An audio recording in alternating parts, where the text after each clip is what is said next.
আজ আমি শুধু পুরুষদের উদ্দেশ্য করে বলবো, মুসলিম সমাজের অনেক পুরুষ মানুষের সাথেই আমার অনেক অনেক কথোপকথন হয়েছে, সারা পৃথিবীব্যাপী এবং আমেরিকাতেও।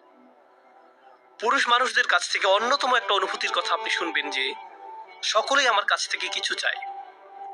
আমার পরিবার আমার কাছে চায়, আমার বাবা মা আমার কাছে চায়, আমার সন্তানেরা আমার কাছে চায়, আমার স্ত্রী আমার কাছে চায়, আমার শ্বশুর বাড়ি আমার কাছে চায়, আমার বস আমার কাছে চায়, আমার সমাজ আমার কাছে চায়, প্রত্যেকেই আমার কাছে কিছু চায়। আর সে যদি একটা ফোন কলও পায়, এমনকি কলটি রিসিভ করার আগে সে ধরে নেয় এটা তার উদ্দেশ্য না যে হ্যালো, আমি তোমার খবর নেওয়ার জন্য ফোন করলাম, তুমি কি ভালো আছো, সবকিছু কি ভালো চলছে, চলো একদিন দেখা করি। এমনকি কেউ যদি কল দিয়ে বলে আসসালামু আলাইকুম, তুমি কেমন আছো, এর মধ্যে আপনার মাথায় কাজ করে যে সে কি চাইছে, কি ব্যাপারে কল করেছে, কল করার কারণটা কি। কেউই এজন্য আপনার খোঁজ নেয় না যে তারা আপনার ব্যাপারে মনোযোগী। তারা আপনার খোঁজ নেয় কারণ তারা এমন কিছুর প্রতি মনোযোগী যা আপনি তাদেরকে দিতে পারবেন। তো হয়তো আপনি একটা ক্যাশ বাক্স, অথবা আপনি হয়তো একজন সেবক, আপনি শুধু এটুকুই। আপনি আছেন শুধুমাত্র ব্যবহৃত হওয়ার জন্য। আপনি একটা যন্ত্র যাকে ব্যবহার করা হয়, এটুকুই। কেউ আপনাকে নিয়ে চিন্তা করে না, কেউ আসলে আপনার ভিতরের সত্তাটিকে দেখতে পায় না।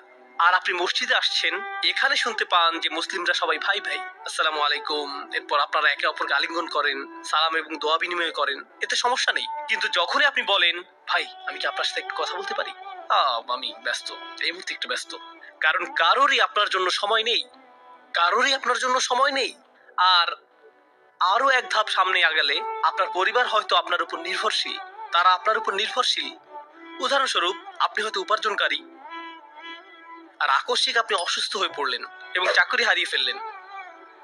আপনি শুধুমাত্র চাকরি হারালেন না, পরিবারে আপনি সম্মানও হারিয়ে ফেললেন। আত্মীয়রা আর আগের মতো আচরণ করছে না। সবসময় তারা আপনাকে কল করতো, এখন আর কেউ কলও করে না।